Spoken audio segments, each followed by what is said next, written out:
Is it right to pay tithes and offerings in the form of money? And if so, please prove this point by showing the command by Yehovah according to Scripture in the New and Old Covenant. Well, I believe we're going to find this in Deuteronomy 18. No, before Deuteronomy 18. It is in the area of tithes back in Deuteronomy 14. Verse 22, thou shalt truly tithe of all the increase of your seed that the field bringeth forth year by year. And thou shalt eat before Yehovah thy Elohim, and the place which he shall choose to place his name there. The tithe of thy corn, thy wine, thy oil, the firstlings of thy herds and flocks, that thou mayest learn to fear Yehovah thy Elohim always. And if the way be too long to go up to the feast and to take all these things up, then so that thou art not able to carry it, or if the place be too far from thee, which Yehovah thy Elohim commanded to, or chose to set his name there, when Yehovah thy Elohim has blessed you, then thou shalt turn it into money, and bind up the money in thy hand, and thou shalt go to the place which Yehovah your Elohim chooses.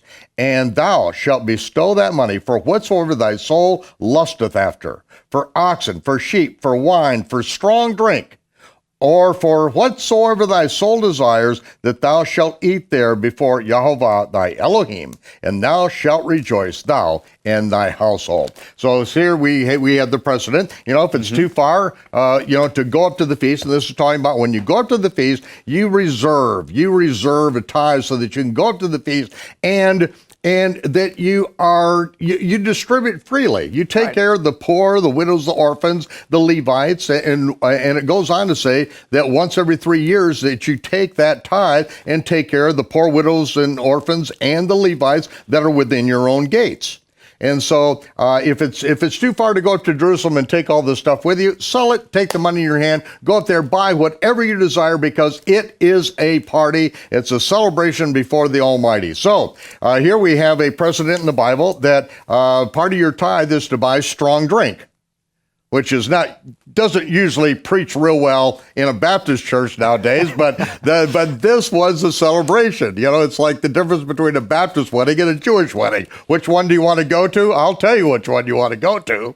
And it doesn't start with a B, all right? You want to go where there's a real celebration. I mean, where, people are not drinking punch out of a styrofoam cup. You want to go where it's a real celebration of the Almighty and the union of two souls. It's a wonderful thing. But the feast of the Lord, that is where you really spend the money. That's where and so nowadays, of course, the temple is destroyed. The priesthood is in disarray. The Levitical priesthood, but the priesthood of the Melchizedek is certainly in order, and our high priest, he promises to be with us wherever we gather. Right. And so that's how we enjoy that. So, and we save up throughout the year as the Bible recommends.